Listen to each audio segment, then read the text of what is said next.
I'm Aaron from PhoneDog.com, and if you're a Verizon customer, well, you've got a lot of different 4G LTE devices to choose from this season. You've got the Motorola Droid Razr, the Samsung Galaxy Nexus, and the HTC Resound, and they all have their pros and cons. You've got a thin and light Droid Razr, an HTC Resound that's focused on music, and a Galaxy Nexus that has ice cream sandwich. So what do you do when you're confused? You come over to PhoneDog.com and you watch some dog fights. That's what you do, my friend. I've got the Galaxy Nexus over here in one hand and the HTC Resound in the other. We're going to pit them together in a dog fight to see which one comes out on top. The Galaxy Nexus has an ice cream sandwich, but the Resound has Beats by Dr. Dre pre-installed. Also included dual-core processors in both of these devices, pretty high-end cameras, front-facing cameras, and other high-end specs as well. Which one's the best? We're going to find out in the dogfight. But first, some love to Best Buy Mobile. When you go into Best Buy Mobile, they'll help you walk out working. You get your email, your web, your 4G LTE connectivity, and more set up on your new device. At Best Buy Mobile, you'll walk out working. Let's take a look at both of these.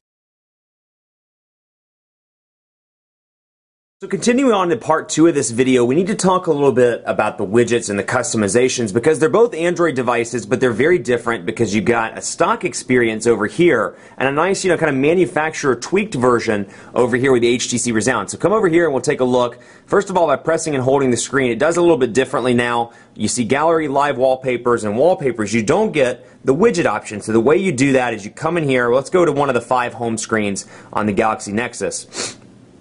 Excuse me, and I'll go in here to widgets and we'll take a look. So let's say analog clock. I'll press it and hold it and put it out on the main screen. It's that easy. So no real complications, just a little bit different in terms of how you get the widgets and get those onto your home screen. So say battery life, for example, we can bring that one over here as well. Now when you get into one like the Gmail one, you'll notice that like Honeycomb, it's a dynamic widget. So I can scroll up and down through this widget and access my emails without having to actually go into the application, which is really, really nice. So we can see, for example, let's do Carolina Nightlife, for example. I can click on that. It brings me right into the Gmail application, which has seen some substantial changes as well.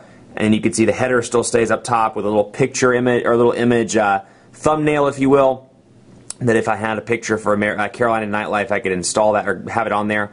And then over here, you can see trash, the typical shortcuts: trash, tag, mark as read, file. And then down here you'll notice these little 3 dots. Now this is the equivalent of the menu button on old Android devices, but since it's all on screen, it's in the application itself. Now check this out, because you can see, depending on which application you're in, Ice Cream Sandwich hasn't quite optimized itself, or the applications rather haven't optimized themselves for Ice Cream Sandwich. You can see in Gmail it's at the bottom, but then when I go over here to TweetDeck, for example, it's over here in the actual area with the on-screen button. So you can see it's down here at the bottom. Then when you go into speed test, same thing. But then when you go into contacts, for example, you can see it's down here. So it just moves around depending on which application you're in, which is kind of interesting to say the least. Then over here, HTC's always done a great job with personalization. And you can see the shortcut down here, and it brings up this nice personalization menu that's available on Sense 3.5. Now 3.5 as of right now is available on the Resound and available on the HTC Rime in the United States. So my assumption is, and I believe I've heard this somewhere before, they have an exclusive partnership with Verizon for Sense 3.5. Everybody else gets Sense 3.0, and you'll see some changes. It looks a little bit like the older versions of Sense. But either hit there or press and hold on the screen, and it brings up the personalization menu. Now from there you can access your widgets by pressing there, and you can see you get a lot of HTC and Android widgets. So not only do you get the stock ones, but you get some HTC stuff as well. So using the calendar, and I use calendar all the time. Let's switch this around. Let's do messages, for example. You can see 3 different options. I can get kind of a thumbnail, or kind of a thumb image here where I can flip through and access my messages. I can get kind of an all-in-one look, or then I can see here with a preview as well. So I can select that and bring that. Let's see. Looks like my home screen is full. Now you get 7 home screens on the HTC Resound. You can easily access all 7 by pinching out and letting go. So that's your kind of personalization in a nutshell. You can change some stuff around too with not only the wallpaper but the ringtone, and then of course the lock screen on the Sense device. You can add weather and more. So we can do weather, for example, and apply it. So when I turn the device off and back on, it brings up the weather for Charlotte, and then I can either bring down one of these applications to quickly open it, or I can pull up the ring there. And then to show you what Ice Cream Sandwich looks like, you can either access the camera or the lock screen pretty quickly and pretty easily. Let's take a look at browsing on both of these. Now they're both 4G LTE devices, and let's do Hot Dog. That was from a review the other day, or from a dog fight the other day. So we're going to do PhoneDog.com, PhoneDog.com, load that up. and then we'll come over here and do the same thing on Verizon's 4G LTE network. So nice apples to apples comparison, at least with the network here. And so this one's loading up. We'll wait for it to finish up, and then the Resound is loading up as well. So you can see, for example, like I was saying, that menu button is now up in the top right-hand corner. And you get the same stuff here: save for offline reading, settings, save to bookmark, share page, stop. Now, the real benefit here, and before I forget to talk about it, the real benefit of the Galaxy Nexus is for developers. You know, you like to hack, you like to root, you like to mod your devices. This is going to be an ideal device for you because you can do it pretty easily. Whereas some other companies have locked bootloaders, it's a little bit more challenging to install the ROMs, the custom ROMs. Not the case on the Galaxy Nexus, but you know, again, I tend to look at these dogfights as more consumer type dogfights. You know, you're an average consumer, let's say, you walk in, you're like, which one should I get? Well, that's what this video is for, to help you out with that. Now, you get kind of a more of a desktop look and feel here. It's very similar to Honeycomb on the tablets. You just come up here to tabs, and you see it picks up right where I left off, and then I can see all these different tabs that I have open, and you can just easily add new ones, and then come back to tabs, and then go right back to Phone Dock. So it's quick and easy. Pinch to zoom, very responsive. It's said that the TI OMAP processor is pretty responsive when it comes to browsing, or does pretty well in the browsing department. And it's very true. Browsing's nice and responsive. One thing I do notice, portrait to landscape transitions take a little bit too long for my liking. You can see how long that's taking to transition. And even in this case, this is one of the faster transitions I've seen. I've seen it easily take 4 to 5 seconds to rotate back and forth between portrait and landscape mode. So keep that in mind if that's something that bothers you. Hopefully they'll fix that in a future software update. But that's that there. Now this one's not fully loaded, but we're going to give it a try anyway. And you can see pinch to zoom, still relatively responsive, and I just can't get over the display on this device. It is absolutely fantastic, and it's good on the Galaxy Nexus also, don't get me wrong, but just killer over here on the HTC Resound. The display is fantastic on this device. Now, you'll notice back and stop highlighted up there at the top, and then I can hit the menu button and hit Windows, and it leaves me right where I left off, or leaves me at that point, and I can add a new window. And then if I want to go back and I'm like, what was I reading? Well, I can pop right back in and be like, oh yeah, something about Apple redesigning iOS, or will Apple redesign iOS. So it's quick and easy, and again, take a look at the transition effects here in comparison to the Galaxy Nexus. Now let's take a look at speed tests on both of these devices, because we're quickly running out of time. These videos go so quickly, and there's so much to cover. So we'll bring up speed test on both of these, and they're both running Verizon's 4G LTE network. So some head-to-head comparison between two of the networks, and you see again how that menu button suddenly popped down there into the bottom. So make sure we're both on Shelby, and we'll load them up here.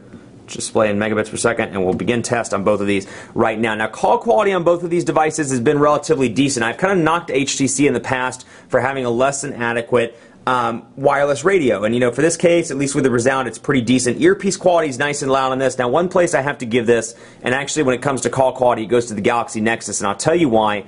The audio cancellation, the noise cancellation rather, is the best I've seen in a long time. When I was using the Galaxy Nexus, several people were like, where are you? I don't hear any background noise. You must be in a quiet place, etc., etc. And I'm like, no, I'm in my car. I'm on the interstate, or I'm doing something like that, and there's a lot of noise in the background, and you don't hear that? And they're like, no, I don't. I mean, the noise cancellation is fantastic on the Galaxy Nexus. And while the earpiece is about adequate on both, and the speakerphone is relatively decent on both, that noise cancellation is just second to none. And if you're somebody like me that's on the phone quite a bit, it really comes in handy when you're on conference calls or doing something for the office, and you're like, they don't hear your, whooshing of the noise, the traffic going by in the background or anything like that. It just makes it sound more professional. It makes it all around better for you, so you're not constantly explaining to your friends, well, I'm doing this, and there's cars everywhere, and blah, blah, blah. So quadrant standard here on both of these devices, and I don't believe quadrant standard is optimized for ice cream sandwich. Take this with a grain of salt, but quadrant standard, we always like to do one of these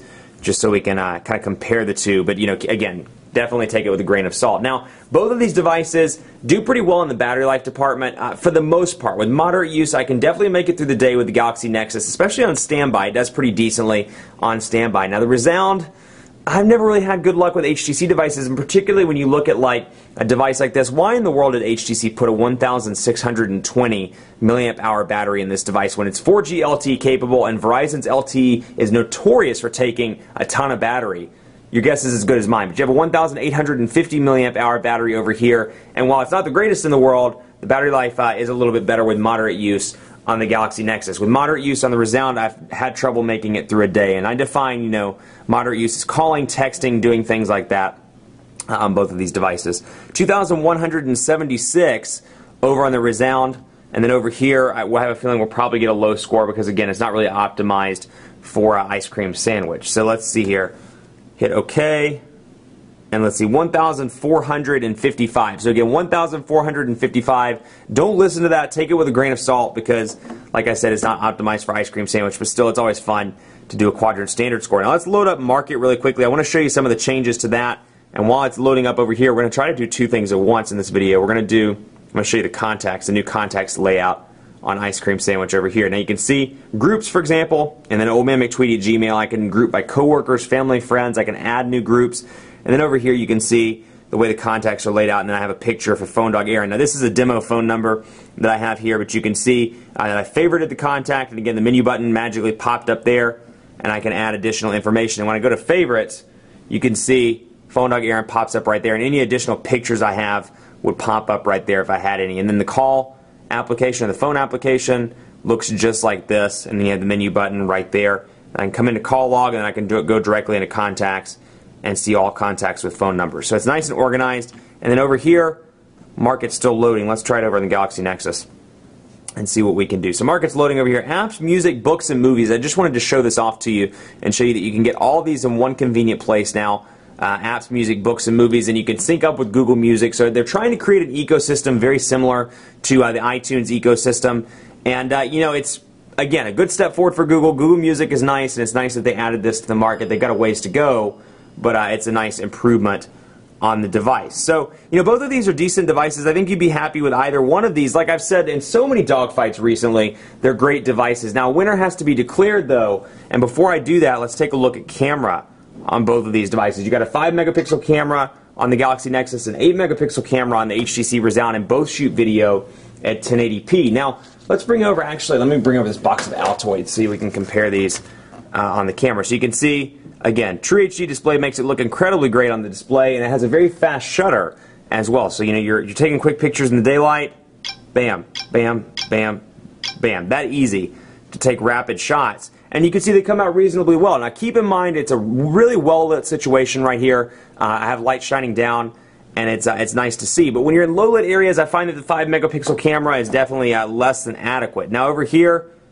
wait for it to focus in, take a picture. The Resound has a phenomenal camera, and you can really see it over here in the gallery as well. Nice clean picture, not washed out in terms of light. You can see the texture and the grain around the cinnamon there, for example, on the Altoids. And all the camera quality goes to the Resound. Now both of these do pretty good in the 1080p HD department. They're not going to replace your point and shoot, but they're still pretty decent in that department. Now winner has to be declared, and the winner is the Galaxy Nexus. Now you got Beats by Dr. Dre technology over here, which is great. You got a pair of Beats that come in the box. And if music's your thing, take a look at this. One thing I did find with the Resound, though, is even with the 1.5 gigahertz processor, from time to time, it does get a little bit laggy. And, you know, I see lag on all Android devices, but I see it more on this device as opposed to this one. Perhaps it's because it's a stock Android experience and it's not weighted down by Sense 3.5. And Sense is great, but it's fantastic, and I would recommend it to the first-time Android user.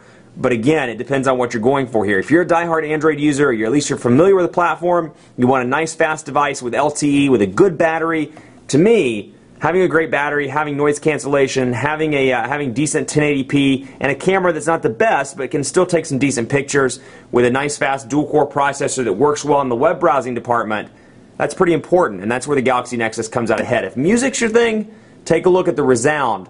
But again, unfortunately, you know, it's kind of hindered by the fact that even though it has a good camera, the battery life's not the greatest. It lags every now and again from time to time, and it's not packing Android 4.0, so keep that in mind. Much more coverage to come on PhoneDog.com with both of these devices, Galaxy Nexus and the Resound, so keep it locked on the site for continuing coverage. Like us on Facebook, because we're just super cool, and you should like us. So Facebook.com/PhoneDog. If you like our content, head over to the Facebook page, click that like button, stop in, say hello, ask me what's up, and be sure to follow me on Twitter as well, PhoneDog_Aaron, and on Facebook on my personal fan page at Facebook.com/PhoneDogAB. Thanks so much for watching, and as always, we'll see you next time. And keep in mind, it's New Year, guys, 2012. Happy New Year to you all.